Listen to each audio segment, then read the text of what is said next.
সবাইকে স্বাগতম। আজ জানাচ্ছি আন্তর্জাতিক গণমাধ্যমের বেশ কিছু গুরুত্বপূর্ণ সংবাদ। শুরুতেই ইরান প্রসঙ্গে জীবনযাত্রার মান এবং ক্রমবর্ধমান ব্যয়ের বিরুদ্ধে বিক্ষোভে উত্তাল হয়েছে ইরান। দেশটির বিভিন্ন স্থানে টানা ষষ্ঠ দিনের মতন বিক্ষোভ চলছে। বিক্ষোভ চলাকালে নিরাপত্তা বাহিনীর সঙ্গে সংঘর্ষে নিহত সংখ্যা বেড়ে 6 জনে দাঁড়িয়েছে। এদিকে বিশৃঙ্খলা সৃষ্টিকারী এবং সরকারি সম্পদের ক্ষয়ক্ষতির অভিযোগে ৩০ জন বিক্ষোভকারীকে গ্রেপ্তার করেছে। ভেনেজুয়েলার রাজধানী কারাকাসে হামলা চালিয়েছে যুক্তরাষ্ট্র।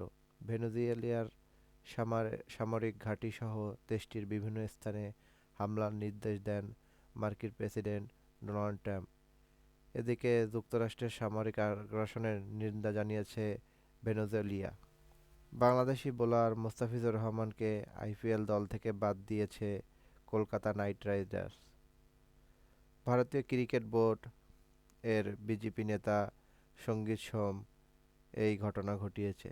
ইয়েমেনের দক্ষিণাঞ্চল উত্তরাঞ্চল থেকে স্বাধীন করতে আগামী 2 বছরের মধ্যে গণভোটের আয়োজনের কথা জানিয়েছে বিচ্ছিন্নতাবাদী সশস্ত্র রাজনৈতিক গোষ্ঠী সাউদার্ন ট্রানজিশনাল কাউন্সিল এএসটিসি। মেক্সিকোতে 6.5 মাত্রার শক্তিশালী ভূমিকম্প আঘাত এনেছে। এখন পর্যন্ত 2 জনের মৃত্যুর খবর পাওয়া গিয়েছে।